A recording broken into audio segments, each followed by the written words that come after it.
चलिए आपकी सुबह सवेरे की क्लास और ये इकोनॉमिक्स का बजट पर लेक्चर 3। हाँ, और आज की तारीख बहुत महत्वपूर्ण है। कौन सी तारीख है आज? 2 जून। 2 सर जून। आवाज क्लियर नहीं आ रही है। आवाज क्लियर नहीं आ रही? बाकी लोगों को भी नहीं आ रही है कि आप ही को नहीं आ रही है? आ रही है सर। ठीक है सर। हाँ, तो हो सकता है कि आपका नेटवर्क को अगर दिक्कत हो।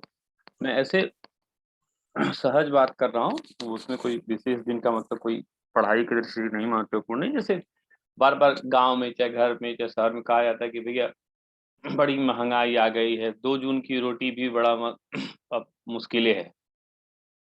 क्यों?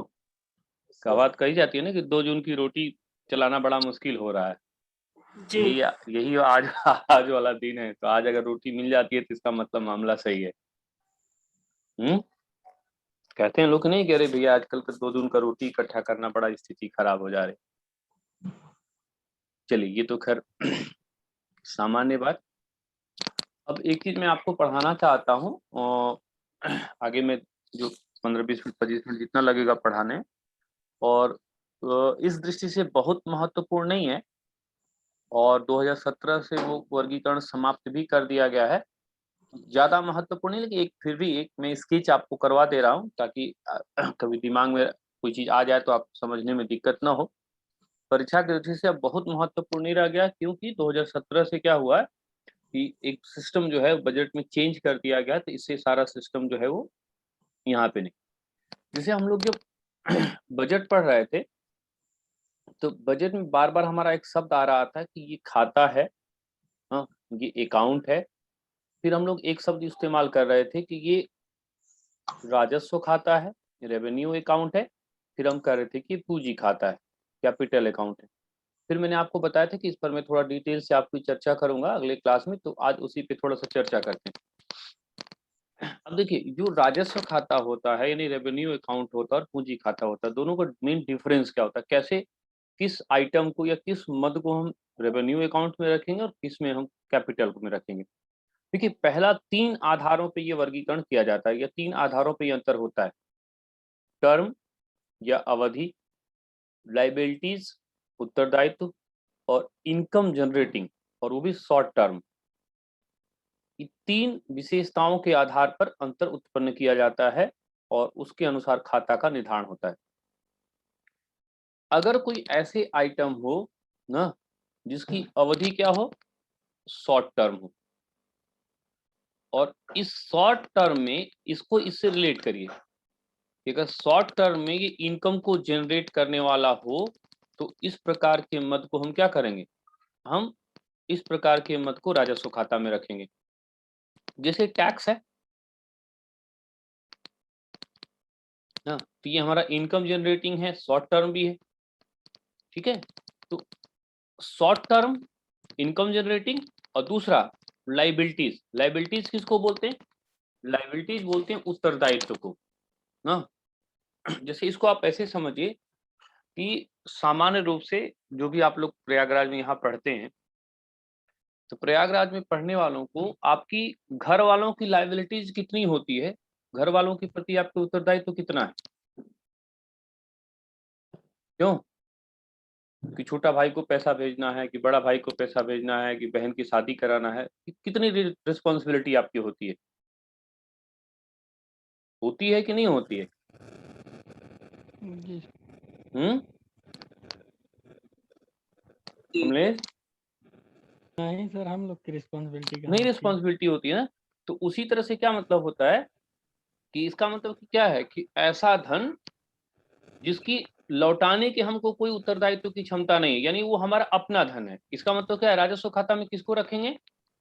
जो शॉर्ट टर्म हो, जो इनकम जनरेटिंग हो, और साथ में ही जिस पर लाइबिलिटी हमारी न हो कि हमको किसी को चुकाना हो। तो अगर ये 3 विशेषता को धारण करेंगे तो हम इसको राजस्व खाता में रखेंगे। शॉर्ट टर्म, इनकम जनरेटिंग और लाइबिलिटी क्रिएट ना हो। थोड़ा पूंजी खाता में आ जाइए। शॉर्ट टर्म की जगह पे लॉन्ग टर्म होगा, और अगर लॉन्ग टर्म हुआ तो इट मींस ये तुरंत इनकम जनरेटिंग की क्षमता इसमें नहीं होगी। हाँ, और दूसरा क्या है, सबसे महत्वपूर्ण तत्व जो इसमें है कि इस खाता में उन मदों को रखा जाता है जो हमारी लायबिलिटी को क्रिएट करते हैं। जैसे ये उधार है, तो जब हम मान लीजिए किसी से उधार x रुपया लेते हैं, तो क्या वो उधार लायबिलिटी क्रिएट करता है कि नहीं? लायबिलिटी क्रिएट करता है, क्रिएट करेगा ना। उधार लौटाना है, इंटरेस्ट पेमेंट लौटाना है, और उसी से कुछ अपना प्रॉफिट भी निकालना है। और कम से कम प्रॉफिट नहीं भी निकालना है तो मूल और इंटरेस्ट पेमेंट तो ये आपको करना ही करना है। यानी जो लॉन्ग टर्म हो, तुरंत का इनकम जनरेटिंग ना हो, और सबसे महत्वपूर्ण क्या है कि रिस्पॉन्सिबिलिटी को क्रिएट करे। तो इस प्रकार के खाता को हम पूंजी खाता में उन वस्तुओं को रखेंगे, जैसे उधारी वगैरह को हम पूंजी खाता में रखते हैं। तो इस तरह से हम रेवेन्यू अकाउंट और कैपिटल अकाउंट में रखे हुए मदों को समझ सकते हैं। पहले इस ग्राफ को जल्दी उतार लीजिए, अब फिर तब आगे बात करते हैं। पहले दो खाता बना लीजिए, राजस्व खाता और पूंजी खाता। राजस्व खाता, पूंजी खाता, और ये अंतर का आधार, अंतर का आधार, यहाँ तीन आधार आपको बताए गए हैं, तीन आधार आपको बताए गए, उन्हीं तीनों आधारों पर चर्चा थोड़ा थोड़ा करेंगे हम लोग।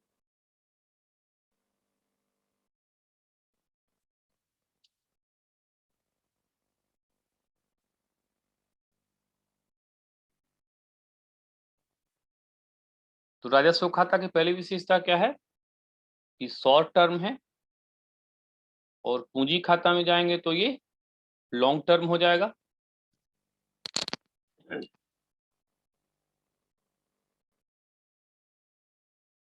ये शॉर्ट टर्म है और वो लॉन्ग टर्म है। उत्तरदायित्व, राजस्व खाता में उत्तरदायित्व सृजित करता है। पूंजी खाता, राजस्व खाता में उत्तरदायित्व पूंजी नहीं क्रिएट करता है, ये नहीं शब्द है, यानी यहाँ पर लौटाने की क्षमता नहीं है। और कैपिटल अकाउंट में रिस्पॉन्सिबिलिटी को क्रिएट करेगा, और यहाँ पर आय सृजित करने की क्षमता में तुरंत आय सृजित करने की क्षमता होती है।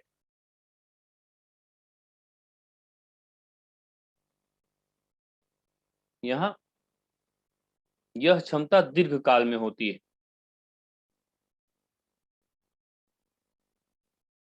दीर्घकाल में होती है।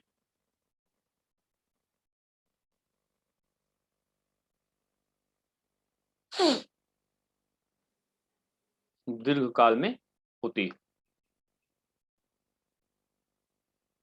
यानी रेवेन्यू अकाउंट में कोई चीज होगी कि कैपिटल अकाउंट में होगी, वो तीन विशेषता के आधार पर होता है कि उसकी अवधि क्या है, लायबिलिटीज है कि नहीं है, और तुरंत इनकम जनरेट कर रहा है कि इनकम जनरेट नहीं कर रहा है। ये तीनों आधारों पर ये होता है। चलिए नेक्स्ट आइए, राजस्व खाता का वर्गीकरण। राजस्व खाता का वर्गीकरण,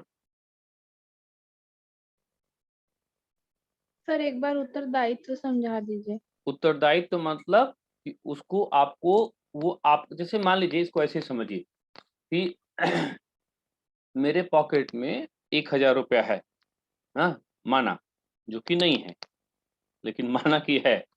तो 1000 में 1000 में जैसे मान लीजिए कि 700 रुपया मैंने कमलेश से उधार लिया है, ठीक है। तो ये बताइए कि मेरे पास कुल कितने रुपए हैं? 1000।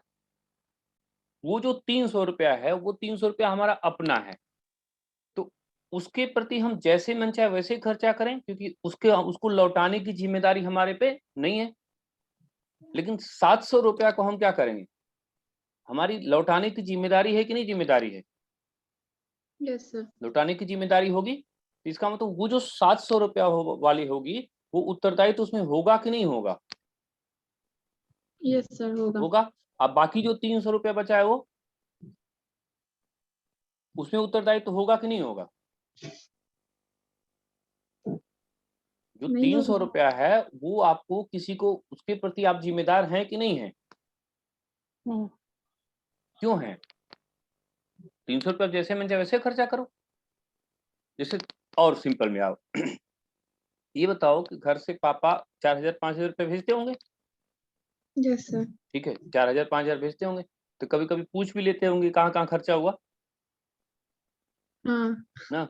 लेकिन अगर जो अभी अपने कमाने लग जाओगे 50,000 रुपये महीना में, तब कोई पूछेगा तुमसे कि कहाँ खर्चा किए, कैसे 20,000 का कैमरा ले लिए? अब जो तुम्हारा तनख्वाह आया वो तुम्हारा अपना है कि नहीं है? हाँ सर। और उसके प्रति हम जैसे मन चाहे वैसा खर्चा करेंगे।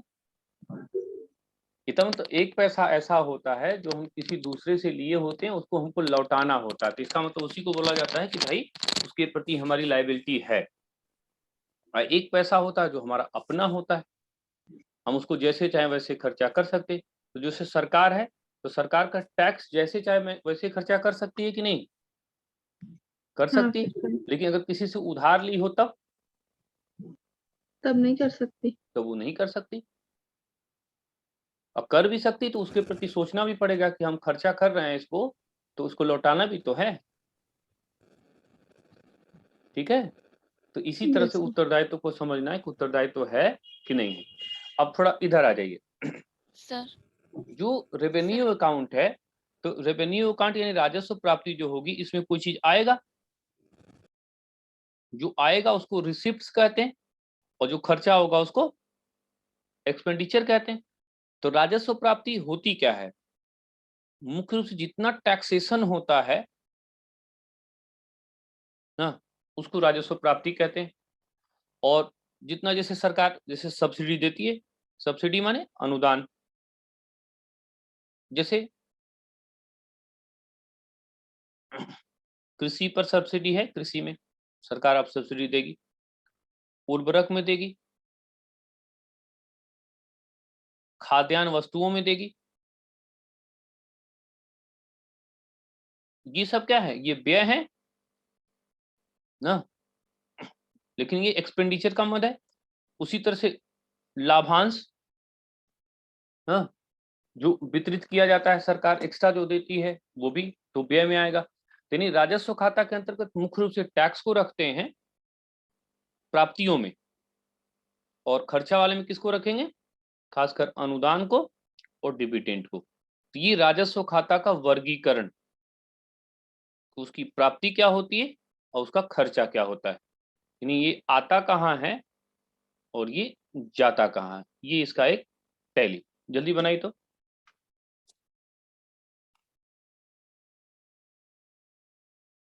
संजना कुछ पूछना है तो पूछते रहिए, अपना काम। करने वाला क्या है समझ में नहीं आ रहा। हम्म। आय सृजन की शक्ति से क्या मतलब है? आय सृजन की शक्ति से मतलब क्या है यस कि सर। जैसे अभी बात हो रही थी कि जैसे कोई भी चीज जब, जैसे मान लीजिए सरकार टैक्स है, तो सरकार चाहेगी तो टैक्स बढ़ा करके थोड़ा सा अतिरिक्त आय क्रिएट कर सकती है कि नहीं? Yes sir. Hmm, yes sir. Create कर लिए। लेकिन ये कि जैसे उधार आप मांग लिए हैं, तो उधार जैसे 600 करोड़ मांग लिए, तो ऐसा थोड़ा कि तुम कहेंगे 100 करोड़ और दे दीजिए। नहीं कर सकते। हाँ। दूसरा चीज क्या है कि जो हमारा टैक्सेशन से आय थोड़ा बढ़ाए हम, वो हमारा अपना आय है। जी सर। तो इसका मतलब कि उसके उपयोग करने की हमको छूट होगी। और अगर हम ऋण ज्यादा लेंगे तो हमको फिर और लायबिलिटी हमारी बढ़ गई ना, हाँ, उसको चुकाने की। तो वो चीज हमारे लिए फिर बहुत अच्छी चीज नहीं होगी। ऋण लेना अच्छी बात है, लेकिन ऋण एक सीमा के बाद फिर अर्थव्यवस्था को क्षति पहुंचाता है। इसका मतलब राजस्व खाता में इन मदों को रखा जाता है। अब आइए पूंजी खाता, या एक वर्गीकरण और कर लीजिए, तो पूंजी खाता में आइए। सर थोड़ा बैक कर दीजिए, नहीं नोट कर पाए। एक मिनट।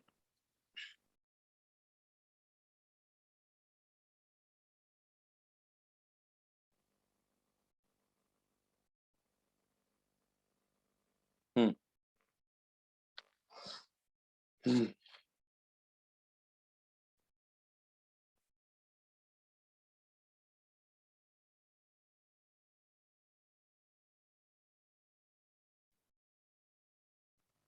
हो गया?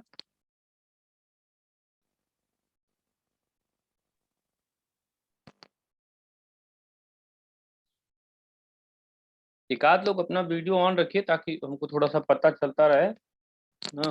एक आध लोग वीडियो ऑन रखिए।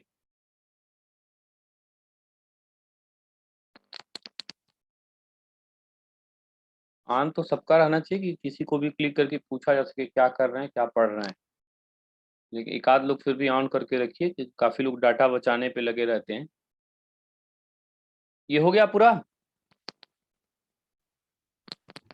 आवाज नहीं यस जा रही सर। है? Yes sir. जी सर हो गया। तुम लोग बहुत स्लो मत जी रिस्पॉन्स करो, सर नहीं हो तो गया। मुझे डाउट होने लगता है।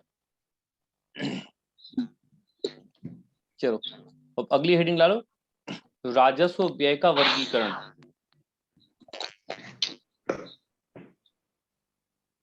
राजस्व की व्यय का वर्गीकरण।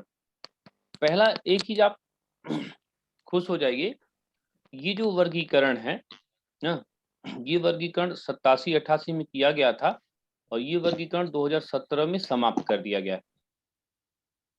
तो पहला ये चीज खुश होके पढ़िए कि ये वर्गीकरण अब परीक्षा में नहीं आएगा। हाँ, होता आएगा तो परीक्षा में ये आएगा कि ये जो एक्सपेंडिचर है ये कब इसका खत्म कर दिया गया, बजट में कब इसको समाप्त कर दिया गया। तो शुरू कब हुआ था ये 87-88 में, समाप्त कब हुआ 2017 में। ये जो राजस्व का व्यय था इसको दो वर्गों में बांटा गया। एक बोला गया प्लान एक्सपेंडिचर और एक को बोला गया नॉन प्लान एक्सपेंडिचर, गैर योजनागत व्यय। ये गैर योजनागत क्या है कि वैसा व्यय जिसमें एक वचनबद्धता, कहने को तो यहाँ पर फिर वही चीज लाइबिलिटी होगी, सरकार की लाइबिलिटी होगी। जैसे रक्षा बजट, ब्याज चुकाना, सब्सिडी देना, भत्ता, पेंशन, प्रशासनिक कार्य, ये सब सरकार की लाइबिलिटीज होगी और इसको रखा जाता था गैर योजनागत व्यय में। हाँ, प्लान एक्सपेंडिचर मतलब जो प्लानिंग चलती थी या प्लान कोई किया जाता उसके लिए जो व्यय किया जाता वो। यहाँ पे नॉन प्लान का मतलब ये हुआ कि एक ऐसा व्यय जो सरकार का क्या होती है, रिस्पॉन्सिबिलिटी होती है कि सरकार को करना ही करना है। रक्षा को लेकर के बजट, ब्याज अदायगी उसको करना ही करना है, सब्सिडी उसको देना ही देना है, लोगों को वेतन देना ही देना है, भत्ता देना ही देना है, पेंशन देना ही देना है। तो इसको कहते थे कि ये नॉन प्लान्ड एक्सपेंडिचर। ये 87-88 में ये वर्गीकरण शुरू हुआ और 2017 में जाकर के इस वर्गीकरण को समाप्त कर दिया गया। इसका मतलब वर्तमान में क्या है कि प्लांट और नॉन प्लांट यानी योजनागत और गैर योजनागत जो ये परियोजना है, ये वर्गीकरण है, इस वर्गीकरण को वर्तमान में समाप्त कर दिया गया। तो एक लाइन थोड़ा सा लिखिए,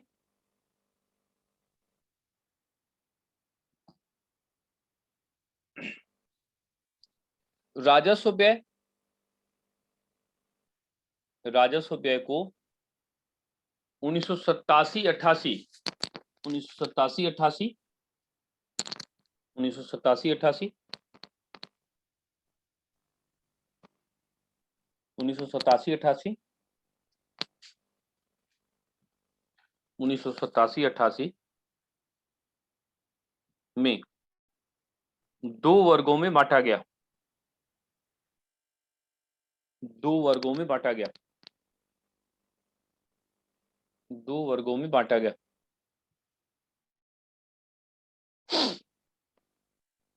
पहला योजनागत व्यय,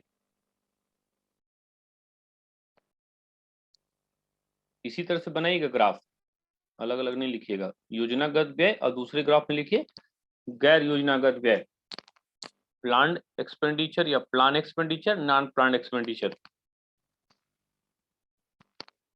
और जैसे हम लिखेंगे उसी तरह से अपना नोट्स बनाइए। गैर योजना व्यय, यहाँ क्वेश्चन मार्क लगा दीजिए, इसका मतलब अर्थ इसका क्या होगा। सर अलग से इसको नोट्स में लिखना है, नोट्स में तो ये टॉपिक नहीं है।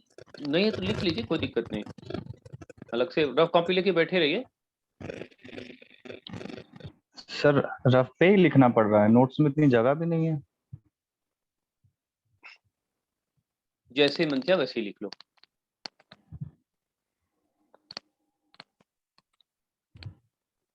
नोट सब लोग निकलवा लो, हम लिखवाना ही बंद कर देंगे दोनों को।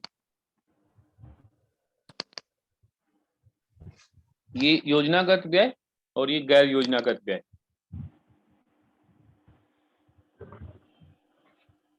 गैर योजनागत व्यय पे क्वेश्चन मार्क लगाइए कि मतलब इसका मतलब क्या होता है। यह सरकार के लिए एक वचनबद्धता होती है, सरकार के लिए एक वचनबद्धता होती है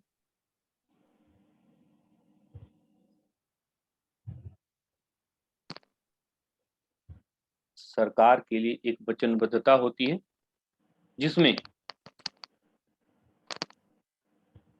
रक्षा खर्च और उसको ओरिएंटल ही लिखते जाइएगा, एक ही में मत सब लिखिएगा। रक्षा खर्च, ब्याज अदायगी दूसरा नंबर नीचे, अब ब्रैकेट में सबसे बड़ा व्यय, सबसे अधिक खर्चा होता है ब्याज को चुकाने में। अदायगी यानी देना, सब्सिडी ब्रैकेट में सबसे अधिक खाद्य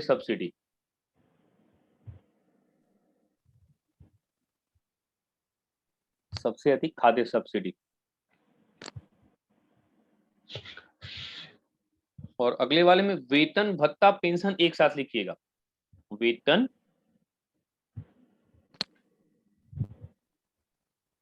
भत्ता पेंशन और पेंशन, ये तीनों एक साथ लिख लीजिए ना। फिर लिख लीजिए प्रशासनिक खर्चे।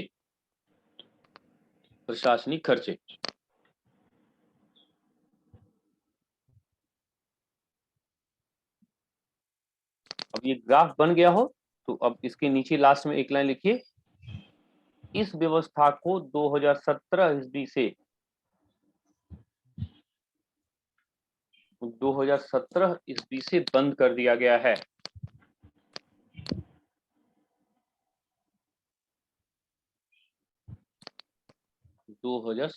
ईस्वी से बंद कर दिया गया है।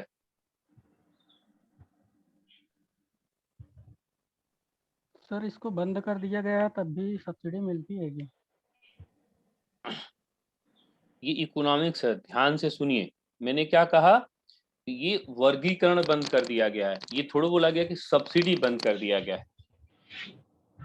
मतलब खाता का उस तरह से वर्गीकरण जो अलग से प्रस्तुत किया जाता था, वर्गीकरण नहीं होगा। ये थोड़ा बोला गया कि सब्सिडी बंद हो जाएगी। सब्सिडी जो है बंद हो जाएगी तो लोकतंत्र कैसे चलेगा। सर ये राज्य का डीपीएसपी है। हाँ वो तो सरकार है, केंद्र है, बिना भाई सब्सिडी नहीं है। सब्सिडी एक तरह से लोक कल्याण का माध्यम होती है। अगर सब्सिडी नहीं रहेगी तो फिर लोगों का कल्याण कैसे होगा। अभी थोड़ी देर में पढ़ाएंगे आपको, न्यूजीलैंड में पहली बार एक वेल बीइंग बजट पेश किया गया है। तो उसमें उन्होंने क्या कोशिश किया है ना, और बहुत अच्छी पहल है, उन्होंने ये कोशिश किया कि हम इस पर नहीं जाएंगे कि हमारी अर्थव्यवस्था की ग्रोथ रेट कितना है,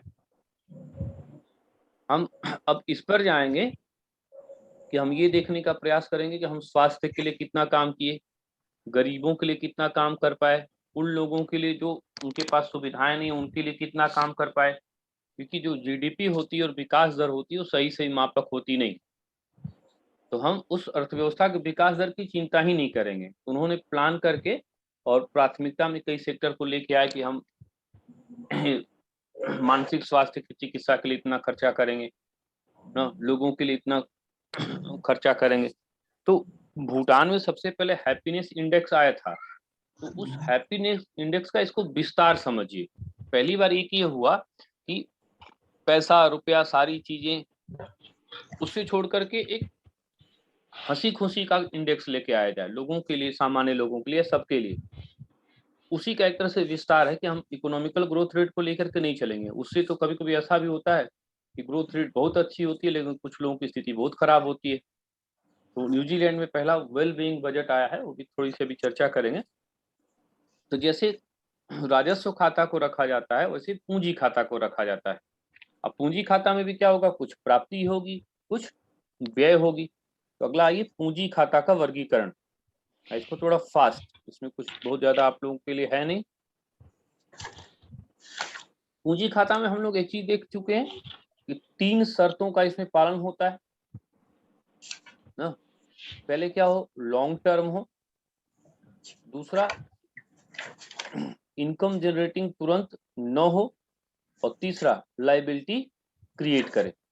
तो इस प्रकार की योजना खाता को पूंजी खाता कहते हैं। इसमें क्या है, पूंजी खाता में मिलता कहाँ से, ऋण की वसूली से, विनिवेश माने कंपनियों के बेचने से, लघु बचत जो है वो लोक लेखा यानी पब्लिक अकाउंट ना, वो जो है वो ये सब प्राप्तियों के स्रोत है, और व्यय में पूंजीगत योजना उस पर, और सबसे बड़ा जो व्यय है वो फिर यहाँ पर क्या है, उधारी के अंतर्गत है।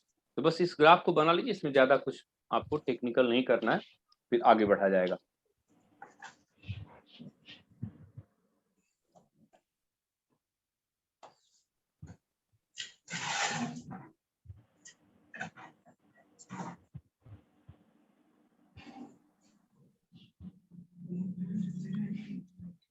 सर सब्सिडी के अंदर सारे टैक्सेशन आते होंगे।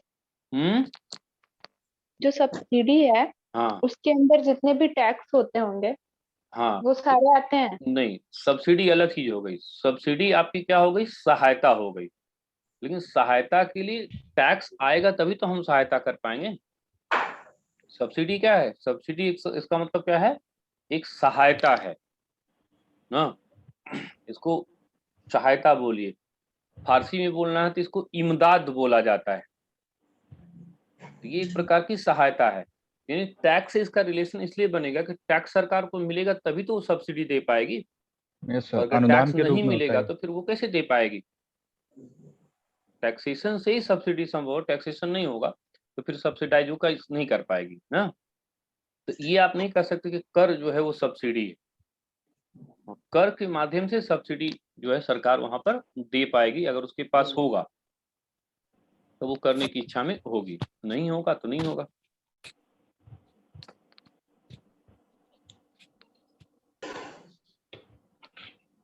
चलिए अब एक साधारण सा टॉपिक पे आइए ना, जिससे बहुत ज्यादा दिक्कत नहीं है। बजट की प्रकार, बजट की प्रकार कॉपी पे देखिए। सामान्य बजट, अंतरिम budget, performance budget, zero base budget, gender budget, green budget, electronic budget, और पहली बात well being budget, women budget. New Zealand.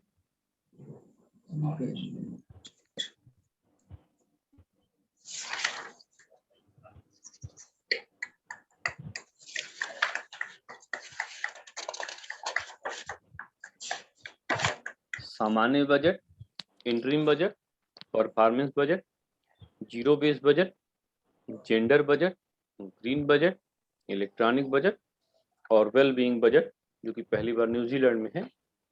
तो बजट और बजट के प्रकार पर थोड़ा थोड़ा सा हम लोग चर्चा करेंगे। बहुत साधारण स्तर का टॉपिक होता है तो बहुत दिक्कत आपको नहीं होगी। तो ग्रीन बजट क्या होता है? बस तो अभी तो ये क्या होता है, अभी तो ये कहानी शुरू हुई है। क्यों, मतलब ये पेज क्या बता रहा है आपको, ये पेज बता रहा है कि इतना चीज आपको पढ़ना है ना। अब एक एक चीज करके हम आपको पढ़ाना शुरू कर रहे हैं, ठीक है। ठीक है सर। चलिए पहला आइए, सामान्य बजट या केंद्रीय बजट या परंपरागत बजट। सामान्य बजट या केंद्रीय बजट या परंपरागत बजट या आम बजट, ठीक है। अब देखिए इसको विभिन्न नाम क्यों दिया गया है, बात मतलब एक ही तरह से है और नाम उसको विभिन्न क्यों दिया गया है। देखिए सामान्य किसको कहते हैं, यहाँ सामान्य माने जनरल नहीं, बल्कि ये रेगुलर पेश होता है, तो इसलिए इसको कहते हैं कि ये रेगुलर बजट है या सामान्य है ना। सामान्य को जनरल नहीं करिएगा, नहीं फिर गड़बड़ हो जाएगा। रेगुलर यानी रेगुलरली सरकार द्वारा पेश किया जाता है। जैसे भारत में 1860 से लेकर आज तक रेगुलरली पेश किया जाता है, तो इसीलिए उसको सामान्य बजट कहते हैं। और जब हर साल कोई चीज होगी तो इसका मतलब क्या है, ये हमारे लिए एक ट्रेडिशन है, तो इसीलिए इसको कहा गया कि क्या है, ये परंपरागत बजट है। ये जो बजट होता है, बजट एक तरह से केंद्रीय सरकार के सिंबॉलिक या प्रतीक के रूप में होता है।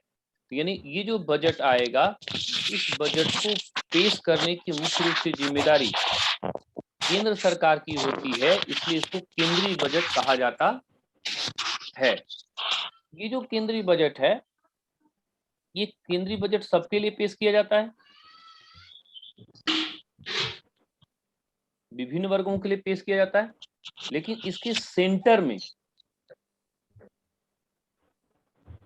केंद्र में मुख्य रूप से कौन रहता है? यहाँ आम मतलब फल से नहीं है, आम माने आम आदमी। आम आदमी, ये सेंटर में रहता है। और इसी अर्थ में इसे क्या कहते हैं? आम बजट कहते हैं। तो चाहे सामान्य बजट कहिए, चाहे केंद्रीय बजट कहिए, चाहे आम बजट कहिए, चाहे परंपरागत बजट कहिए, बात एक ही है कि सामान्य बजट क्या है, केंद्रीय बजट क्या है, और ये सेंट्रल बजट क्या है। सबका अर्थ जो हुआ वो एक ही हुआ। पहले लिख लीजिए, तभी इस ग्राफ को बनाइएगा। प्रत्येक देश की सरकार द्वारा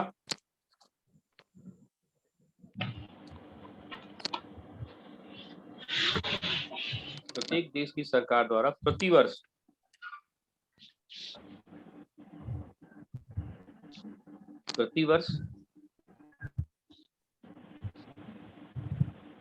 वित्तीय वर्ष के लिए एक बजट पेश किया जाता है।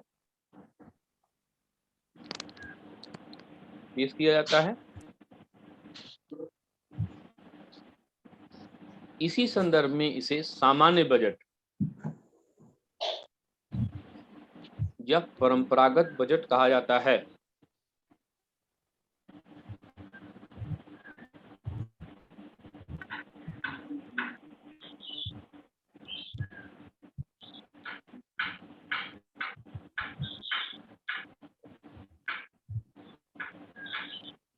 यह बजट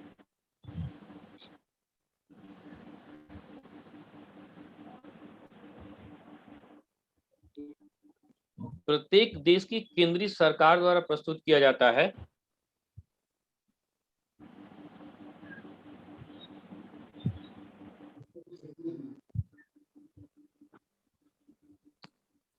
केंद्रीय सरकार द्वारा प्रस्तुत किया जाता है, इसीलिए इसे केंद्रीय बजट कहते हैं। इसीलिए इसे केंद्रीय बजट कहते हैं।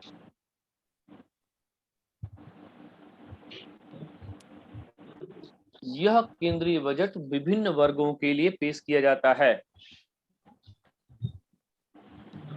विभिन्न वर्गों के लिए पेश किया जाता है,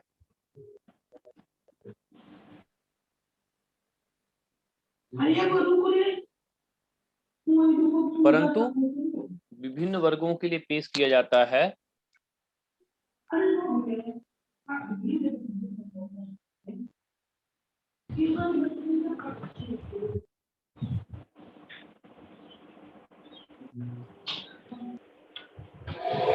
उस म्यूट कर लो, देखो शायद म्यूट नहीं है तुम्हारा।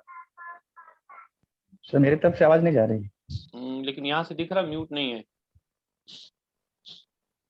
नहीं, मैं तो कमरे में पैक हूँ, यहाँ से आवाज ही नहीं जा सकती। पीयूष कोई लिखा हुआ है, पीयूष का म्यूट नहीं है, यहाँ से दिख रहा है। केंद्रीय सरकार द्वारा पेश किया जाता है, विभिन्न वर्गों के लिए पेश किया जाता है, परंतु हाँ हो गया, परंतु थोड़ा पीछे से बोल देंगे। पहले अब आगे लिख लो, परंतु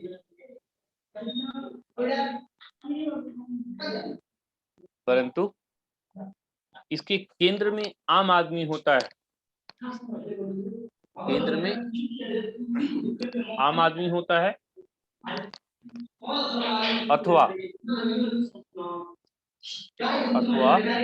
उसको केंद्र में बनाकर जब केंद्र में रखकर बजट पेश किया जाता है। सर बाहरी आवाज आ रही है। नहीं आ रही है। तो मैं क्या करूं, मैं यहाँ से म्यूट कर रहा हूँ, आज कौन है समझ में नहीं आ रहा। उनका भैया रेडमी लिखा हुआ है। भैया प्लीज पीछे से जो लोग भी हैं म्यूट कर लीजिए, बच्चों को बहुत दिक्कत हो रही है। सुनाई नहीं दे रहा। आप कर दीजिए सर, उधर सो जाएगा। अरे मैं सारा सिस्टम लेके बैठे ही, तो मैं म्यूट करूंगा, तुम खोल तो लोगे, आप पूरा म्यूट कर देंगे तो तुम बात नहीं कर पाओगे फिर हमसे। मैं यहाँ से मैं ऑल म्यूट ही तो करूंगा। Yes sir. आप चाहोगे तो अपने से खोलोगे कि नहीं फिर? बस एक तरीका है कि मार देंगे फिर रिमूव हो जाओगे।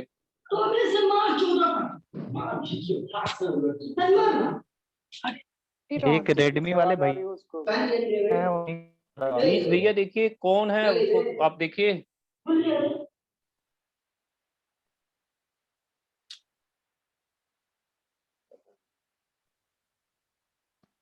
नाम भी नहीं लिखते रहे। चलो मैं फिर से कर रहा हूँ घबराओ। देखो कहाँ तक लिख लिए थे आप लोग?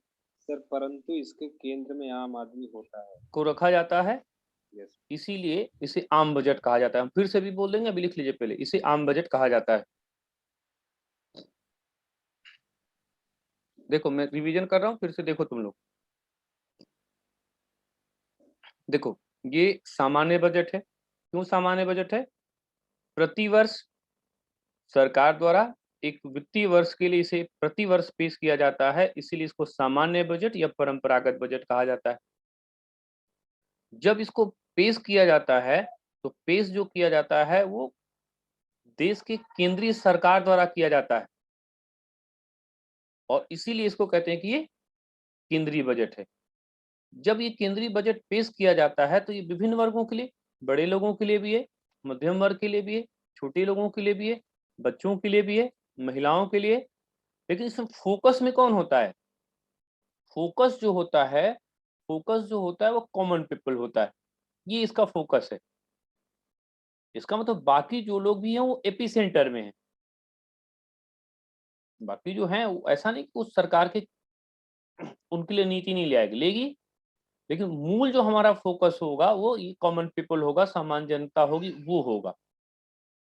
तो सामान्य जनता जो होगी वो फोकस में होगी और बाकी लोग क्या होंगे? एपी सेंटर में होंगे।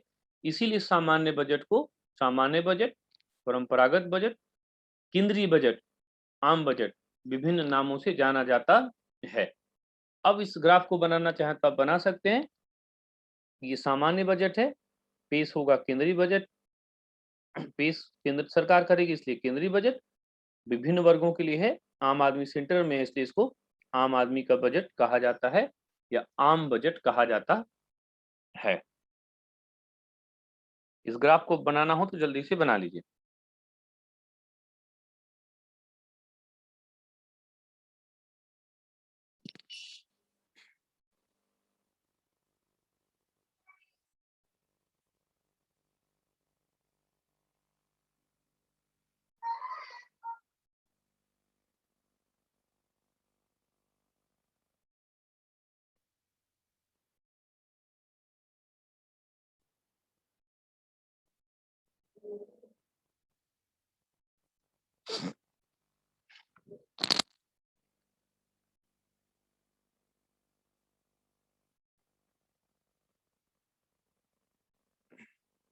हम लोगों के देश में पहला बजट किसने पेश किया?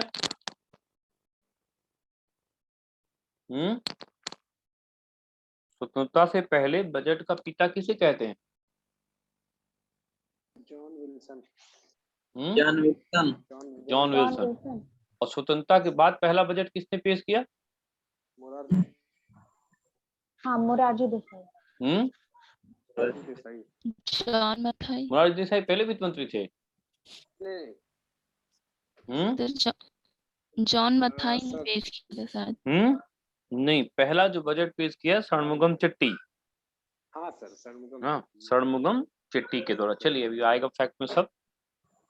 अब दूसरा शब्द आइए, अंतरिम बजट।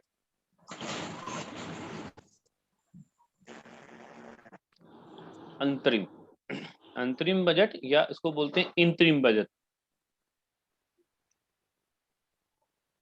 Interim budget.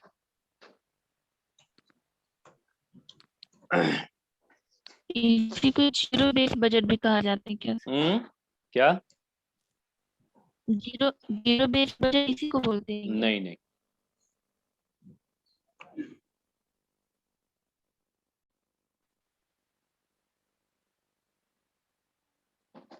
देखिए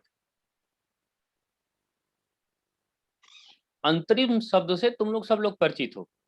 ये बताओ कि ये समाचार सुनते हो ना कि इनको अंतरिम बेल दी गई है। Yes sir.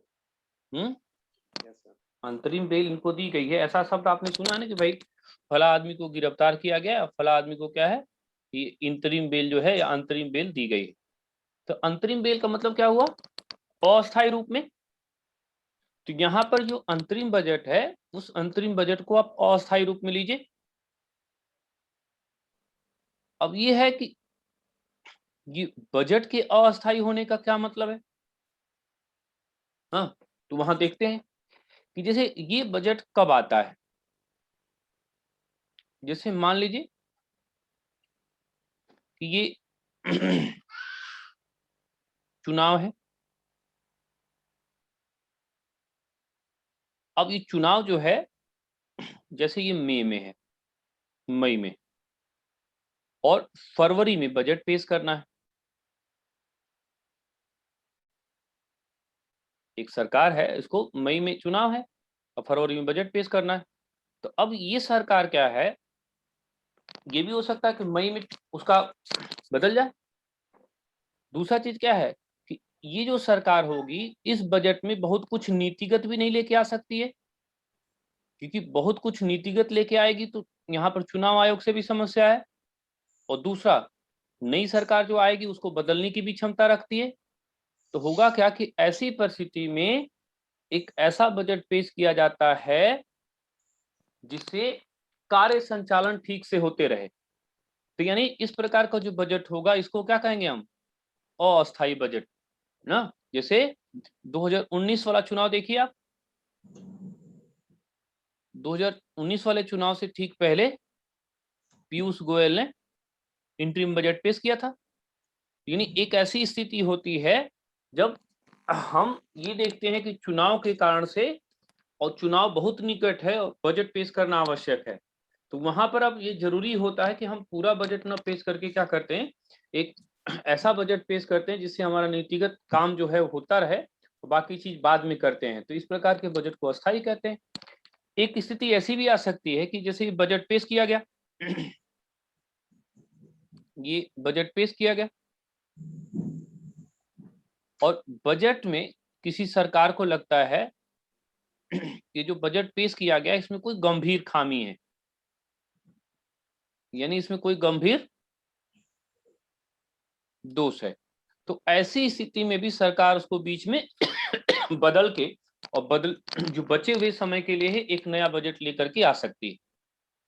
हालांकि इसकी स्थिति प्रायः कम होती है, क्योंकि सरकार जब बजट पेश करती है तो इतना गंभीर दोष है मानने के लिए वो तैयार नहीं होगी, क्योंकि अगर वो मानने के लिए तैयार होगी तो विपक्ष कहेगा कि ऐसा गंभीर बजट बनाए हैं आप, तो इसका मतलब क्या है कि आप जाइए, आपको अगर बजट नहीं बनाने आ रहा।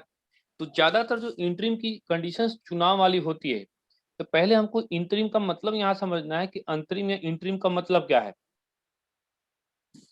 ना। यानी अस्थायी बजट। और अस्थायी बजट कब? जब प्रायः चुनाव निकट होता है तो उस समय सरकार के लिए हालांकि कोई बाध्यता नहीं है कि नीतिगत निर्णय न ले, लेकिन नैतिकता उसकी बनती है कि नीतिगत निर्णय न ले। तो सामान्य रूप से कार्य के संचालन के लिए जो बजट पेश किया जाता है उसी को इंटरिम या अस्थायी बजट कहा जाता है। या कभी कभी अगर बजट में कोई विशेष दोष हो तो उसको दूर करने के लिए जो बजट पेश किया जाता है उसी को इंटरिम। अगर देखा जाए पूरा डिटेल में तो स्वतंत्रता से लेकर अब तक, स्वतंत्रता से लेकर अब तक 15 बार इंटरिम बजट पेश किया जा चुका है। 15 बार। पहला ठीक स्वतंत्रता के समय षणमुगम चेट्टी द्वारा, और लास्ट वाला पीयूष गोयल द्वारा। ये जो बजट है तो मोरारजी देसाई एकमात्र ऐसे वित्त मंत्री हैं जिन्होंने 2 बार इंटरिम बजट पेश किया है। तो अगर संख्या देखा जाएगा ना, तो संख्या कुल वित्त मंत्रियों की कितनी हो जाएगी? 14। और बारंबारता पूछेगा तो कितना हो जाएगा? 15 ना। तो इतना सब वनडे वगैरह में इतना आपको नहीं परेशान करते हैं। सिविल के जो बच्चे हैं वो पूरा दिमाग में रखें, क्योंकि आईएएस में क्या करते हैं, वो स्टेटमेंट बनाएंगे। स्वतंत्रता के बाद पहला बजट जॉन मथाई ने पेश किया ना। पीयूष गोयल ने 2019 में जो बजट पेश किया था वो 14वां इंटरिम बजट था ना। इंटरिम बजट किसी भी स्थिति में पेश किया जा सकता है। फिर वो चाहेंगे तो इंटरिम बजट को अनुदान आयोग से जोड़ दे, वोट ऑन अकाउंट से जोड़ देंगे। फिर वो चाहेंगे तो इंटरिम बजट और मूल बजट में अंतर करके पूछ लेंगे। तो वहां वो थोड़ा लेंदी लेके जाते हैं। बाकी जो वनडे वाले बच्चे हैं, बस इंटरिम बजट किसको कहते हैं, यानी एक अस्थायी बजट को इंटरिम बजट कहते हैं। चुनाव वगैरह की स्थिति के समय इसे प्रायः पेश किया जाता है। कुल इंटरिम बजटों की संख्या अगर याद कर सकते हैं तो 15। पहला षणमुगम चेट्टी और अंतिम पीयूष गोयल के द्वारा। तो कुल 15 इंटरिम बजट अभी तक पेश किए गए। हाँ, और बाकी सिविल में तो जानते हैं थोड़ा काफी ब्रॉड होता है, तो जितना आप पढ़ के रखिए, क्योंकि खासकर यूपीएससी में वो स्टेटमेंट लेके आते हैं। वो आएंगे जब इंटरिम बजट पे तो फिर बढ़िया से अध्ययन करके लेकर के आते हैं। तो वहां के लड़कों के लिए पूरा आप दिमाग में रखिए ना कि इंटरिम बजट किसको कहते हैं, कब ये आता है, इंटरिम बजट में वोट ऑन अकाउंट में अंतर क्या होता है, फिर मूल बजट से इसका क्या अंतर होता है, मूल बजट और इसमें मुख्य रूप से क्या अंतर होता है। आप वनडे के लिए नहीं, लेकिन पीसीएस में जो बच्चे हैं, मैंने देखिए पूरा लिस्ट आपको दे दिया है यहाँ पे। आप खाली समय फिर इसको नोट कर लीजिएगा, ताकि ये भी रहे कि हाँ कब कब पेश किया गया ना, किसने किसने पेश किया, क्या उसका कारण था। तो 14 मैंने बना दिया, वो आप अपना खाली समय में फिर उसको नोट भी कर सकते हैं। वो नोट इसलिए नहीं कि वो आएगा ही आएगा ना, कॉन्सेप्चुअली आप मजबूत रहते हैं तो किसी भी तरह से क्वेश्चन आएगा तो आप वहां पर करने की स्थिति में रहेंगे। बाकी वनडे वालों के लिए इतना जरूरी नहीं, बस इतना जरूरी है कि आप याद करके रखिए कुल अंतरिम बजट जो पेश किया गया है उसकी संख्या 15 है, और कुल वित्त मंत्रियों ने जिन्होंने पेश किया उनकी संख्या 14 है, क्योंकि एक वित्त मंत्री ने 2 बार इंटरिम बजट पेश किया ना। पहला जो इंटरिम बजट है वो षणमुगम चेट्टी है, और अंतिम जो है वो कौन है, वो पीयूष गोयल है। तो मुख्य रूप से इंटरिम बजट मतलब क्या हुआ, अस्थायी बजट। और ज्यादातर जो चुनाव की स्थिति होती है, चुनाव की स्थिति के समय ही ज्यादातर अंतरिम बजट जो होता है पेश होता है। लेकिन बीच में अगर कोई खामी हो तो उस खामी को दूर करने के लिए भी इंटरिम बजट पेश किया जा सकता है। सर यहाँ पे नीतिगत निर्णय क्या होता है? नीतिगत निर्णय में तो कोई ऐसा आप उसमें मत लेके आई, जैसे मान लो चुनाव अब मई में होने वाला है और फरवरी में हम बजट में लेके आए कि हम क्या करेंगे 50 लाख लोगों को रोजगार देंगे, 50 करोड़ लोगों को रोजगार देंगे ना। हम प्रति महीने बेरोजगारों को 10,000 रुपया क्या करेंगे, बेरोजगारी भत्ता देंगे। जबकि जानते हैं कि कुछ नहीं होना है, तो उससे वोट बैंक बदल जाएगा कि नहीं बदल जाएगा? हाँ, क्योंकि हम लोगों को तो लोग सपने बेचते हैं ना, वस्तु थोड़ो बेचते हैं।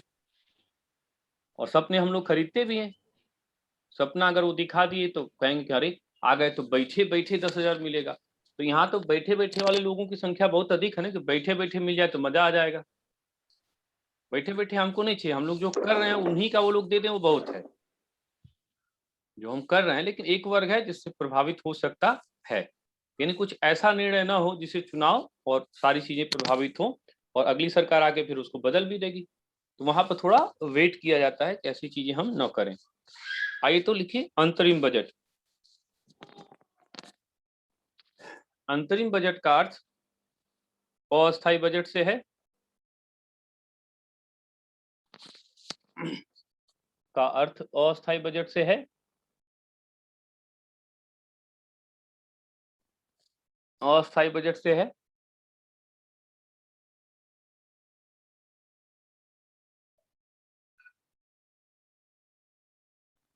अस्थायी बजट से है। इसे प्रायः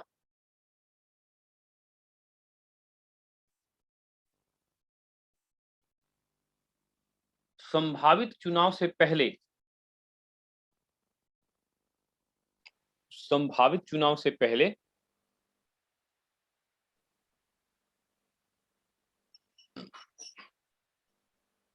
संभावित चुनाव से पहले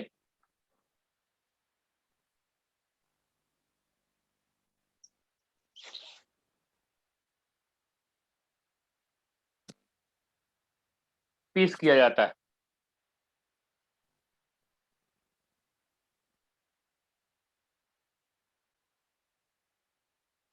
इसके विभिन्न उद्देश्य हो सकते हैं।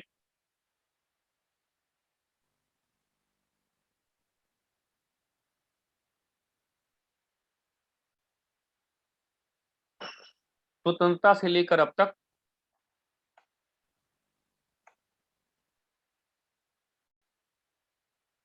स्वतंत्रता से लेकर अब तक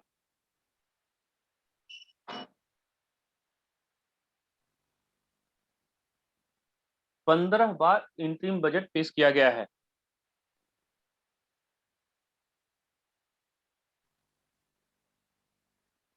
पंद्रह बार अंतरिम बजट पेश किया गया है।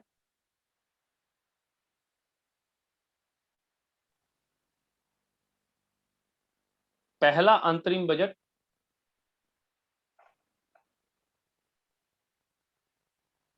1947 ईस्वी में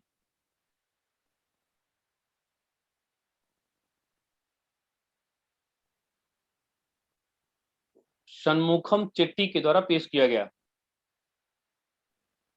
षणमुखम चेट्टी के द्वारा पेश किया गया।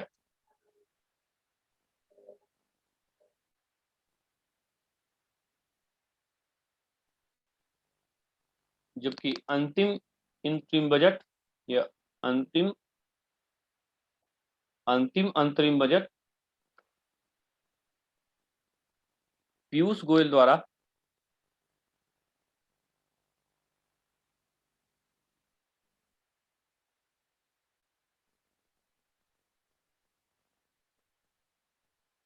पीयूष गोयल द्वारा 2019 में पेश किया गया।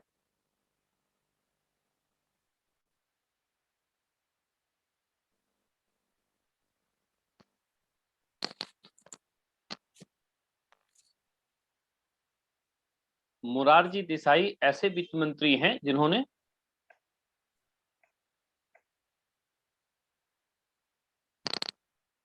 ऐसे वित्त मंत्री हैं जिन्होंने 2 बार अंतरिम बजट पेश किया है। 2 बार अंतरिम बजट पेश किया है।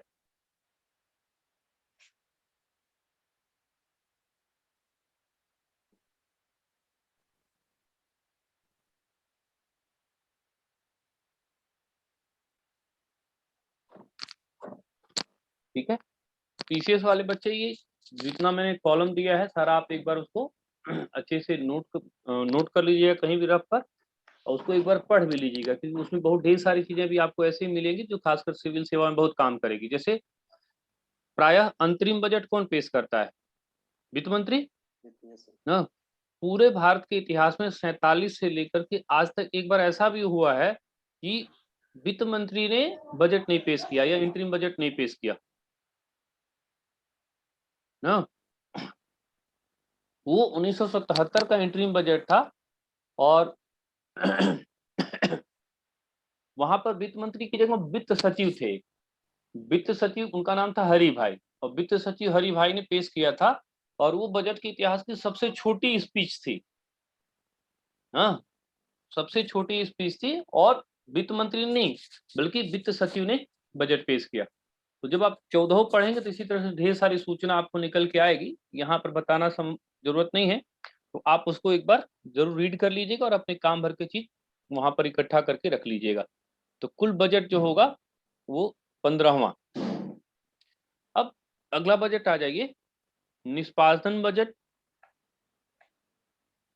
या परफॉर्मेंस बजट।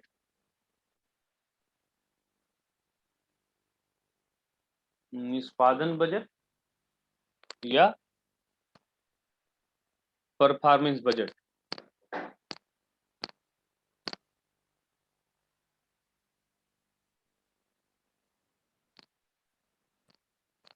ठीक है। अब देखिए इसकी जो प्रेरणा है वो अमेरिका से ली गई है। अब हम लोग ये देखते हैं कि आखिरकार परफॉर्मेंस बजट है क्या। तो पहला चीज,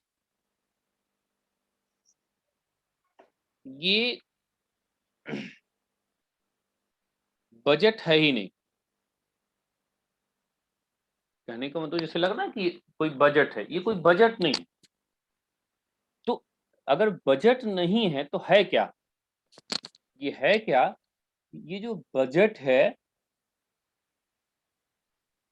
इस बजट का मूल्यांकन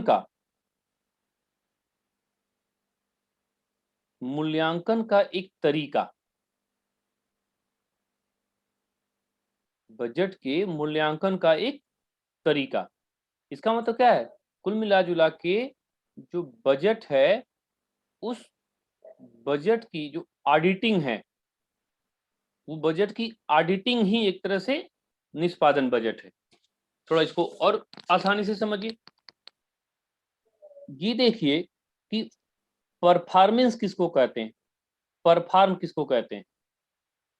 कि जो व्यक्ति जो भी काम कर रहा है, तो हर कार्य करने का एक आउटपुट आना चाहिए, और इस आउटपुट का इनपुट से एक रिलेशन होना चाहिए। जैसे आप शिक्षा ले रहे हैं, यानी कि आप पढ़ रहे हैं, तो पढ़ रहे हैं और परीक्षा देंगे, तो परीक्षा का परिणाम आपके फेवर में आना चाहिए। और अगर परिणाम आपके फेवर में नहीं है तो कोई भी नहीं मानेगा कि आप पढ़ रहे हैं। जैसे एक बैंक है, उस बैंक ने कर्जा अगर दिया है, तो कम से कम उसको क्या होना चाहिए? उसको समय समय पर ऋण पर जो ब्याज है, वो ब्याज मिल जाना चाहिए। नहीं तो मान लिया जाए कि वो परफॉर्म नहीं कर रहा है।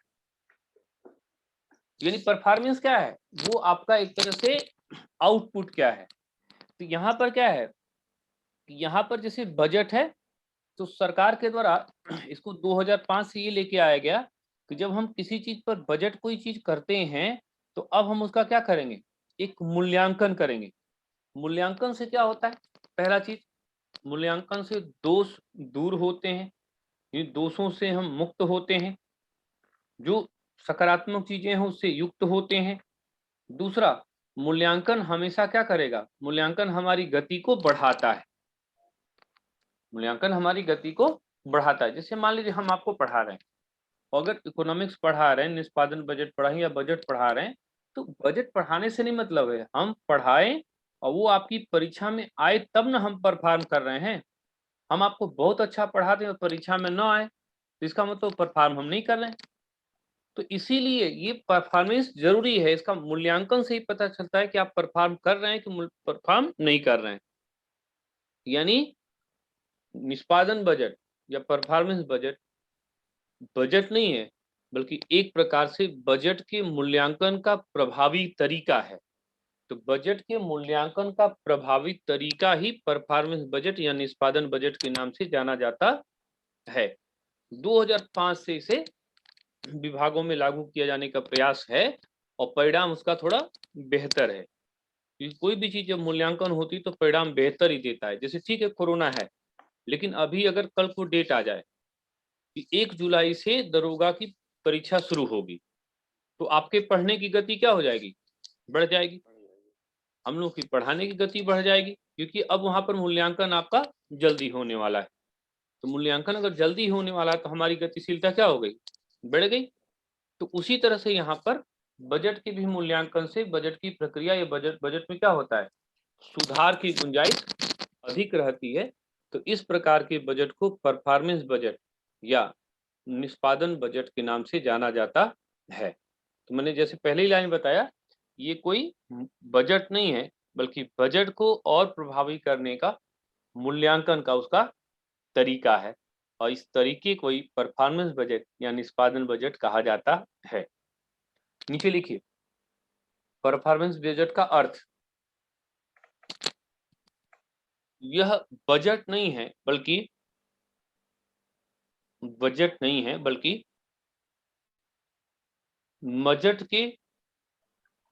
बजट के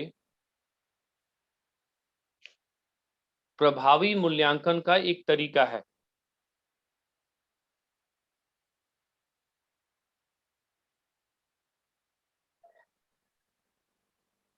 बजट के प्रभावी मूल्यांकन का एक तरीका है।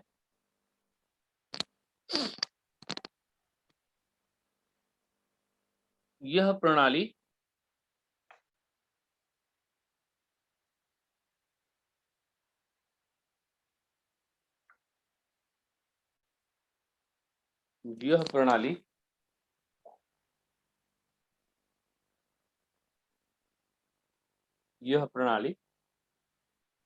अमेरिका से प्रेरित है या प्रभावित है।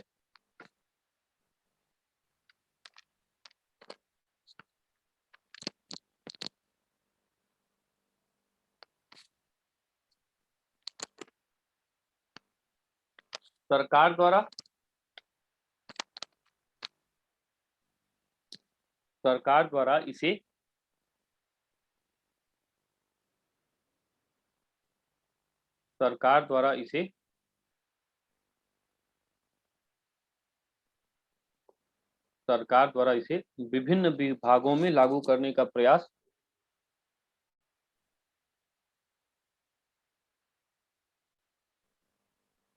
विभिन्न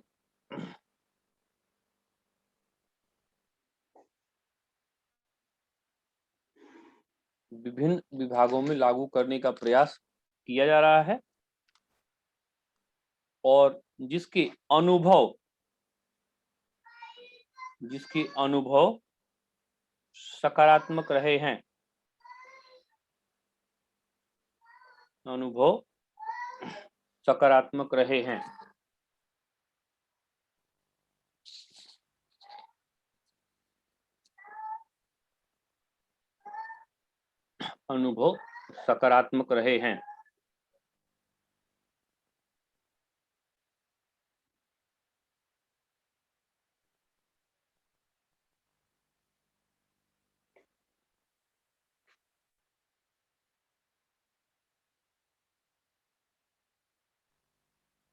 अगला ये जीरो बेस बजट।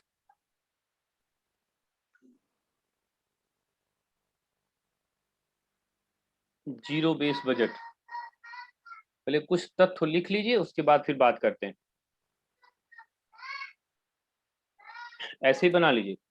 प्रेरणा अमेरिका, सैद्धांतिक स्तर पर इसको पीटर वायर और हिल्टन यंग, ये दोनों दार्शनिक हैं ये, और व्यवहारिक स्तर पर इसको लागू करने का काम जिमी कार्टर ने किया और वहां के जॉर्जिया प्रांत में किया।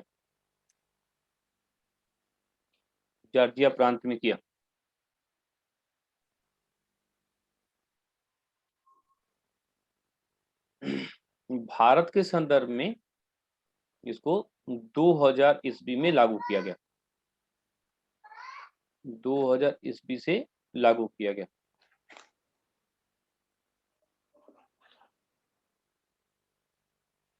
दो हजार ईस्वी से लागू किया गया।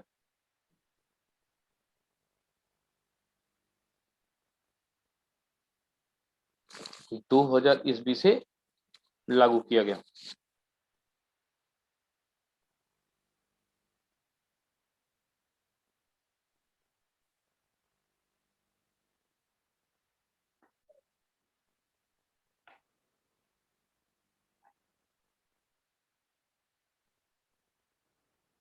दो हजार ईस्वी से लागू किया गया। अब आइए इसको मिलजुल करके अब समझते हैं कि आखिरकार ये हमारा जो जीरो बेस बजट है वो है क्या।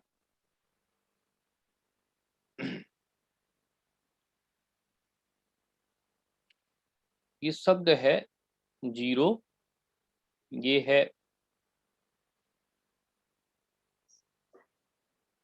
बेस और ये है बजट। ये 3 शब्द है। ये आप लोग समझ चुके हैं कि बजट क्या होता है। बजट आय और व्यय, हाँ, इसी को खाता या बजट कहते हैं। अब ये कह रहा है कि इस बजट का बेस क्या होता है, आधार। आधार 0 कर दिया जाए। अब सोचना ये है कि अगर बजट 0 होगा तो इसका मतलब ये परफॉर्म कहाँ कर रहा है ना। लेकिन बार बार मैं एक शब्द इस्तेमाल कर रहा हूं, इसका बेस 0 कर दिया जाए। तो बेस 0 कर दिया जाए इसका मतलब पहले इसका बेस कुछ रहा होगा। Yes, sir. इसका मतलब यहाँ पर बेस 1 0 नहीं है, बल्कि हम क्या कर रहे हैं, ये बेस 2 को 0 कर रहे हैं। इसका मतलब बेस 1 अगर मान लिया जाए कि ये 100 करोड़ का है, ठीक है, तो जब हम देखते हैं कि ये वर्ष समाप्त हो रहा है और हो सकता है कि काम हमारा 90 करोड़ का रुपया का हुआ है ना, या ज्यादा भी खर्चा हो सकता है, 120 करोड़ खर्चा हो गया हो। तो पहले क्या होता था कि इसी बजट को लेकर के हम आगे चलते थे। लेकिन अभी क्या होगा कि जैसे ही अगला वित्तीय वर्ष आएगा, इस पूरे योजना पर किए गए खर्च को हम क्या मान लेंगे, 0। तो इससे क्या होगा, अब अगले ईयर के लिए हम जो विश्लेषण करेंगे क्या करेंगे, ये हमारा विश्लेषण यहाँ पर न्यू हो जाएगा। न्यू होने से क्या फायदा है, हम यहां से यहां जब आए हैं तो हम देख लिए हैं कि या तो सही है या तो यहाँ पर कम पड़ रहा है। तो हम अगला वाला प्लानिंग यहाँ बढ़ा करके अगर कम हो रहा होगा तो इसको 150 करोड़ का कर लेंगे। तो होता ये था कि जब हम एक बजट लेकर के चलते थे और बजट बीच में खत्म होता था तो उसको रिन्यूअल करने में बहुत टाइम लगता था। यहाँ क्या है कि हम हर साल क्या कर रहे हैं, हर साल उसको रिन्यू कर रहे हैं। यानी कहने का मतलब क्या है कि पिछले साल का जो उसका बजट है उस बजट को हम शून्य मान ले रहे हैं और फिर हम नया कर रहे हैं। फिर नया वाला आएगा, फिर अगले सेशन में उसको हम शून्य मान करके फिर नया कर लेंगे। तो इससे क्या फायदा हो जाएगा कि जो लेट लतीफी होता था, जो देरी होती थी परियोजनाओं में, वो देरी की संभावना क्या हो जाएगी, वो लगभग कम हो जाएगी। और दूसरा, जब कुछ नया होता है तो नए के प्रति आकर्षण बहुत अधिक होता है और आकर्षण भी बहुत हो जाता है तो फिर गति भी आपकी अच्छी हो जाती है। लेकिन जैसे जैसे ये पुराना होता रहता है यहाँ गति कमजोर होती है। थोड़ा उदाहरण देखिए, जैसे आप 5 साल 6 साल 7 साल के बच्चे हैं, उनसे थोड़ा पानी मांग लीजिए 1 गिलास, वो दौड़ के ले आ देंगे। नहीं, वो पानी नहीं ले आएंगे, दौड़ के ले आएंगे। लेकिन थोड़ा आप बड़े हो जाइए ना और बोल दीजिए कि पीयूष थोड़ा 1 गिलास पानी थोड़ा दे देते तो, हाँ, जब से मतलब आए हैं 4 दिन से कोरोना में घर पे सबको पानी पिलाएं और हमको कोई काम नहीं है। सीधी सी बात है कि जब हम छोटे हैं, नया है ना, तो हमारा काम करने के प्रति आकर्षण हमारा बहुत अधिक है। इसको दूसरी तरह से भी समझ सकते हो। तुम लोग जब भी देखो प्रयागराज में आओगे, पहला दूसरा साल पढ़ाई तुम्हारी बहुत जबरदस्त होती है कि कुछ करना है, वर्दी लेना है। तुम अपना कई लोगों का देखो व्हाट्सएप पे लगा के रखते हो, टोपी लगा के रखे हो, दरोगा की टोपी है, ये है, हेन है, तेन है। और जैसे जैसे 1-2 साल बीतेगा यहाँ पर, वैसे वैसे मठाधीसी शुरू होती है। अबे यार का दिन भर पढ़ते रहते, चलो यार पिक्चर लगी चलो दिखाते हैं ना। कहने का मतलब क्या, ये स्वाभाविक है कि कोई भी चीज नयापन रहेगा तो उसमें हमारा आकर्षण अधिक होगा, तेजी की संभावना ज्यादा होगी। तो जीरो बेस बजट क्या है, काम को साइकोलॉजिकली तेज करने का एक तरीका है और सही भी है कि जैसे कोई काम अगर बहुत लेंदी लेके जाएंगे ना, मान लीजिए कभी कभी क्या होता है कि साहब इलाहाबाद में आए और 1-2 साल नहीं पढ़े, तमाम तरह की चीज होती है, कभी उम्र है, कभी इनके साथ उनके साथ घूम रहे हैं, लेकिन एक बार आपको जग गया कि अरे मैं 6-7 महीने से कुछ नहीं पढ़ रहा हूँ, अब मैं पढ़ूंगा। तो जैसे ये होता है कि कुछ नहीं पढ़ूंगा, तो एक लड़का ऐसा होता है कि सोचता है कि वो बैठ करके 12 बजे रात में गाना सुन रहा है, दुखी वाला गाना सुन रहा है, सैड सॉन्ग सुन रहा है Yes, sir. कि मेरा तो जिंदगी बर्बाद हो गया, बताओ हम 6 महीने से क्या किए। कोई दिक्कत नहीं है, 6 महीना कुछ नहीं किए, उसको 0 मान लो। अब ये मान के चलो कि अब आज के डेट से तुम नए हो गए और जम के पढ़ दो। कुल पढ़ाई तुम्हारी 1 साल से ज्यादा की है ही नहीं। अब कुछ लोग क्या होंगे कि वो जब पीछे ज्यादा आप सोचने लगेंगे तो क्या होगा, गति आपकी कम हो जाएगी। जैसे आप रात में बैठे ये सोचने लगे कि हम 6 महीने से क्या किए। दार्शनिक तो हम लोग जन्मजात हैं, चाहे हम हैं चाहे आप हैं, सब हैं। तो हम क्या किए 6 महीना से आके, क्या अरे नहीं किए तो छोड़ो, अब यहाँ से आप बेहतर कर सकते हो। तो ये क्या होगा, इससे हमारा बेहतर होगा। पीछे की चीजों को बहुत लेकर के नहीं चलना चाहिए ना। प्लीज पीछे से फिर कोई ऑन किया है थोड़ा सा, प्लीज उसको बंद कर लीजिए, पढ़ लेने दीजिए ना। तो मेरे कहने का मतलब क्या है, ये जो बजट है, फिर से यहाँ से देखो, इसमें लिखना जो है वो तो ठीक है, लेकिन समझना ही ज्यादा है। ये बेस बजट क्या है, बजट आय व्यय का तरीका, इसका बेस क्या किया जाए, 0। तो इसका बेस नहीं 0 किया जाए, बल्कि जितना बजट था उसको हर साल 0 मान करके एक नया बजट को पेश किया जाए। तो चूंकि प्रतिवर्ष बेस या आधार को 0 करने की प्रवृत्ति होती है, प्रतिवर्ष इसके आधार को 0 करने की प्रवृत्ति होती है, इसीलिए इसको 0 बेस बजट के नाम से जाना जाता है। तो 0 बेस बजट का मूल कॉन्सेप्ट यही है कि वहां पर हर साल बेस को 0 कर लेते हैं। थोड़ा सा जहां पर लिख रहे हैं भारत 2000 ईस्वी में, वहीं पे लिखिए तो 0 बेस बजट में प्रतिवर्ष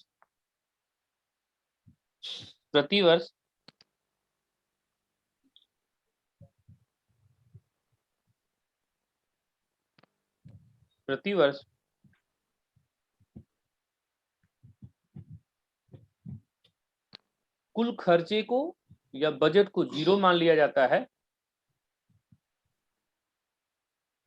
0 मान लिया जाता है, और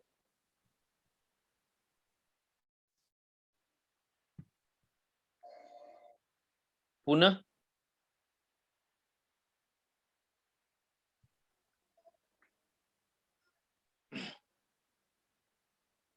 बजट का निर्धारण होता है। इससे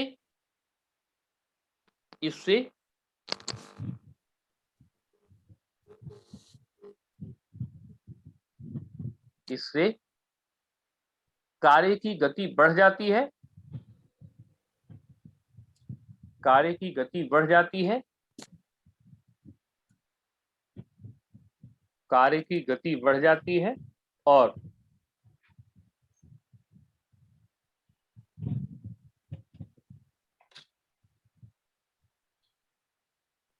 नवीनता का भी संचार होता है, नवीनता का भी संचार होता है।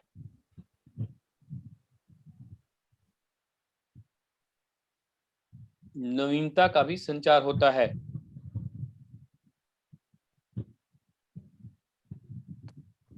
नवीनता का भी संचार होता है।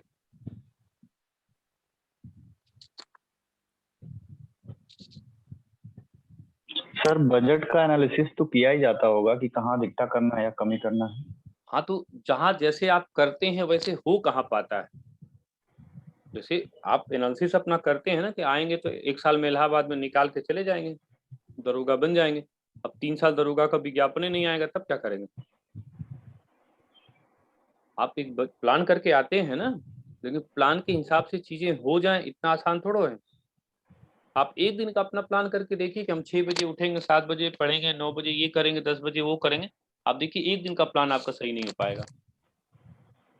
तो कभी कभी जब योजना कोई भी चीज जब एक सैद्धांतिक पहलू है और एक व्यवहारिक है, तो सिद्धांत से व्यवहार में जब हम आएंगे तो उसमें थोड़ा सा फेरबदल होना संभव है।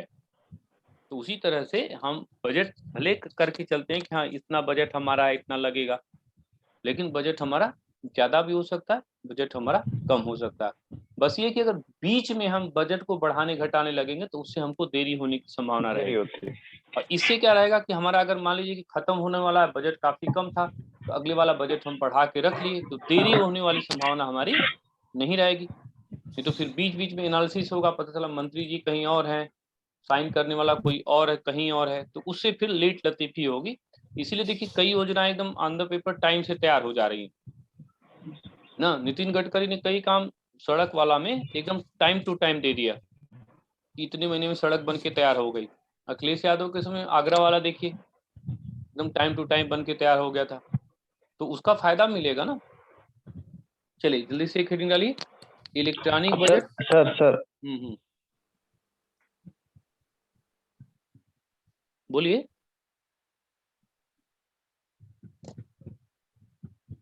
इलेक्ट्रॉनिक बजट या कागज रहित बजट, बोलिए कौन बोल रहा था भाई?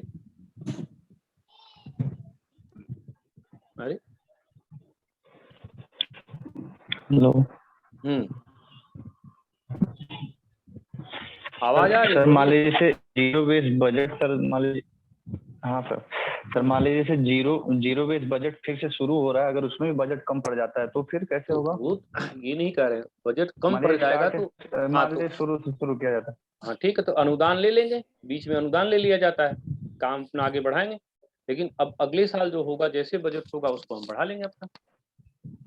ये बात हो रही किसके लिए? लंबी लंबी परियोजनाओं के लिए, जो 10 साल में पूरा होती है, 12 साल में, ताकि बीच में पेंडिंग ना पड़े, बीच में पेंडिंग ना ठीक है। पड़े।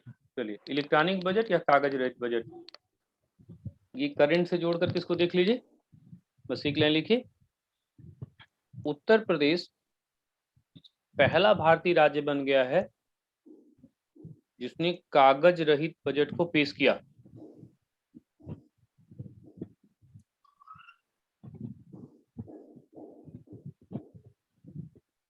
राज्य के वित्त मंत्री सुरेश खन्ना ने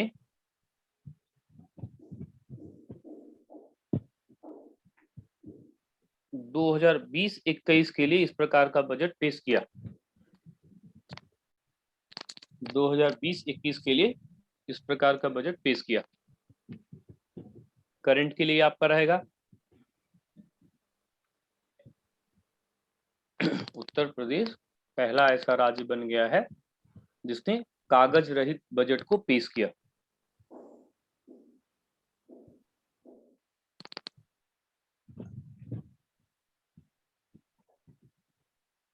चलिए एक नया कॉन्सेप्ट है, वेल बीइंग बजट।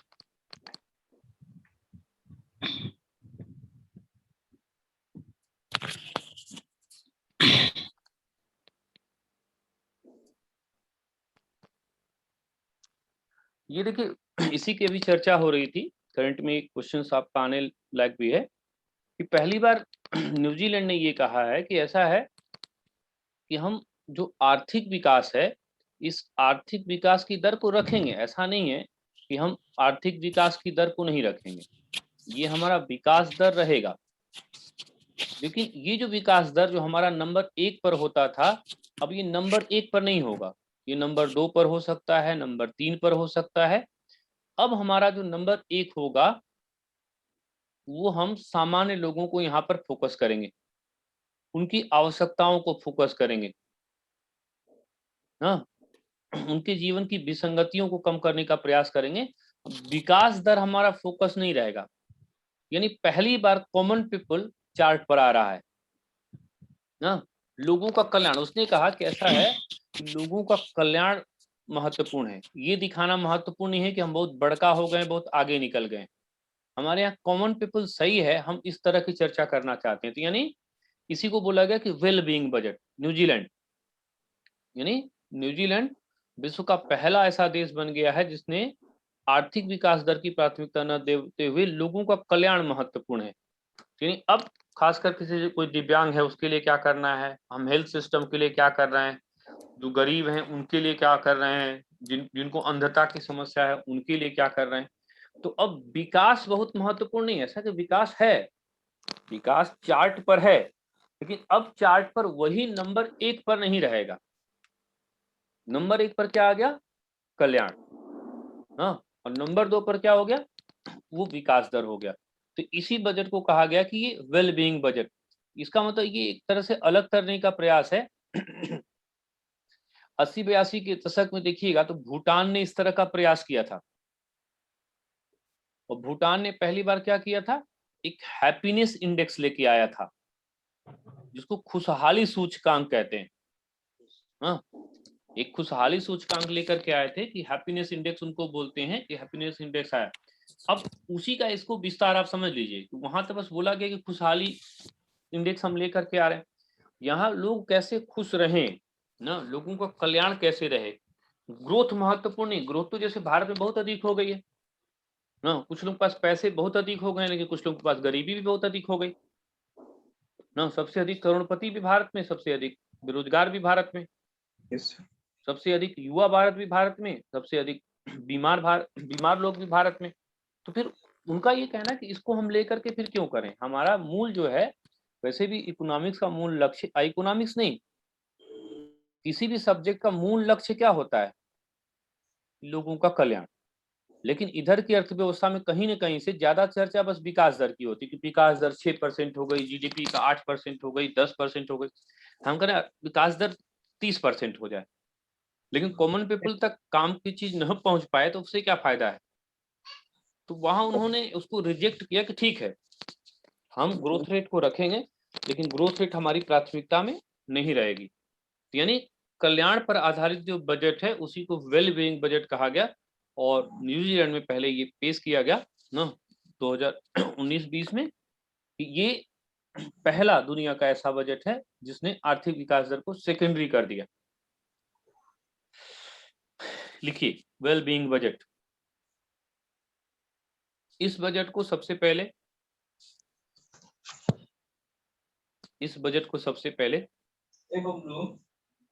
पाकिस्तान में कितना हैप्पीनेस इंडेक्स में बतौले रहेंगे?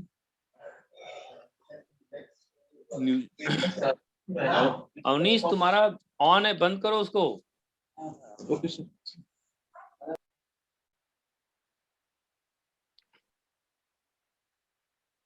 वेल बीइंग बजट एक बार रिपीट कर। हाँ, वेल बीइंग बजट। न्यूजीलैंड विश्व का पहला ऐसा देश है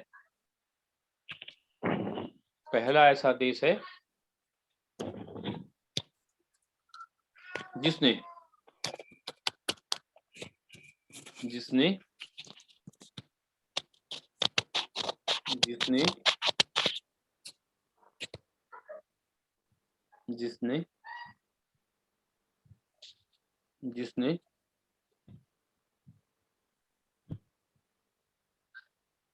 वेल बीइंग बजट पेश किया है। यहाँ वेल बीइंग बजट का अर्थ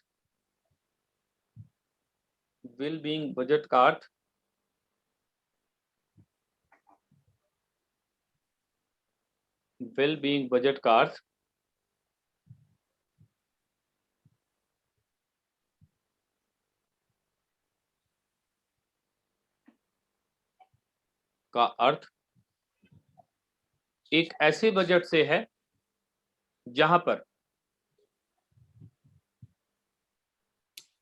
कल्याण को प्राथमिकता में सबसे ऊपर रखा गया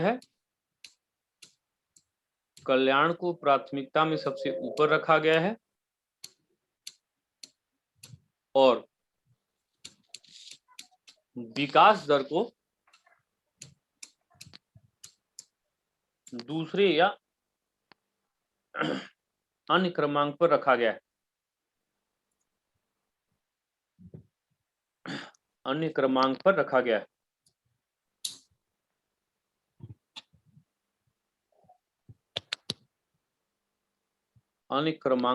गया है।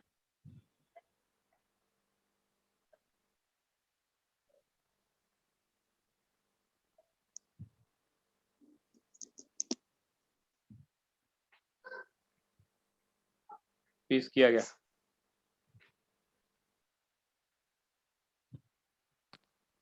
अब एक हेडिंग डाल के छोड़ दीजिए, green budget, GREEN, green budget. और करंट में ये चर्चा में रहा है, भारत में कौन सा राज्य है जिसने सबसे पहले ग्रीन बजट पेश करने की बात कही, या भारत में कौन सा राज्य है जिसने सबसे पहले ग्रीन बजट पेश किया?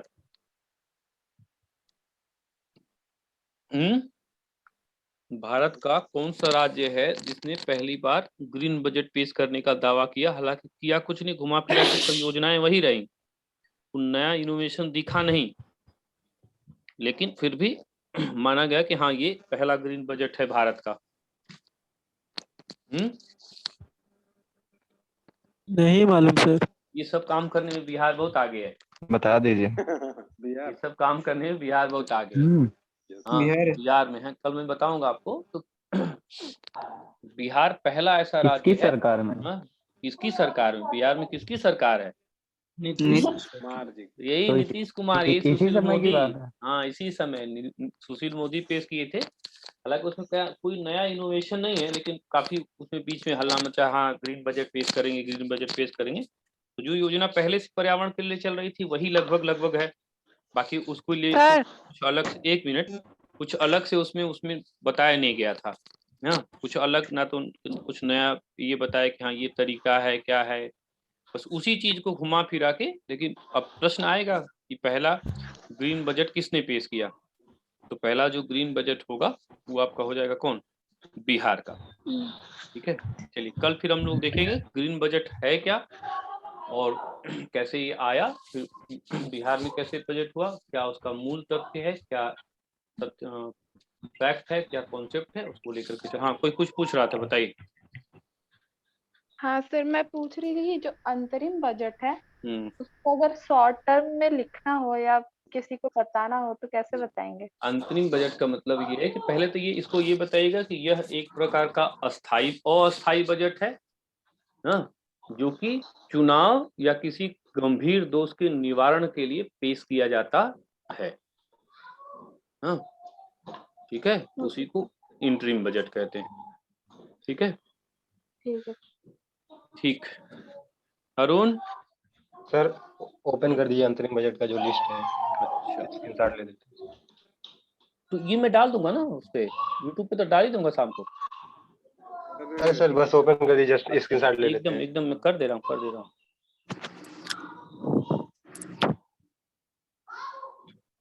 दिख रहा है कि बड़ा करें? और नहीं सर, दिख सही है सर। फोन से जूम हो जाता है। Yes sir, next page.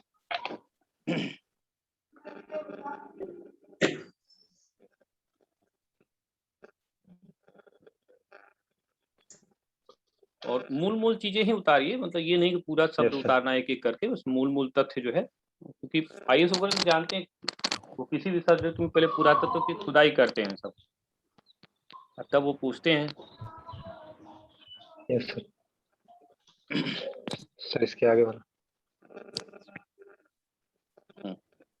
इसी में था क्या? अच्छा, ये भारत नीचे, की था। नहीं इसी पे है, नहीं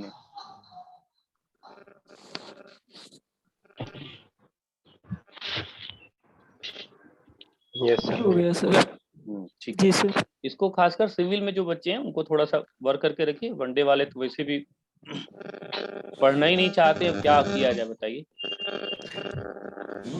नहीं सब पढ़ना चाहते हैं, बस ये कि उसमें उतना डिटेल करके नहीं आता, सिंपल फैक्ट आता है, उसको करिए। कल हम लोग फिर इसको आगे करेंगे। मैं शाम को फिर वही 7 साढ़े 7 के बीच में मैं डाल दूंगा, ठीक है?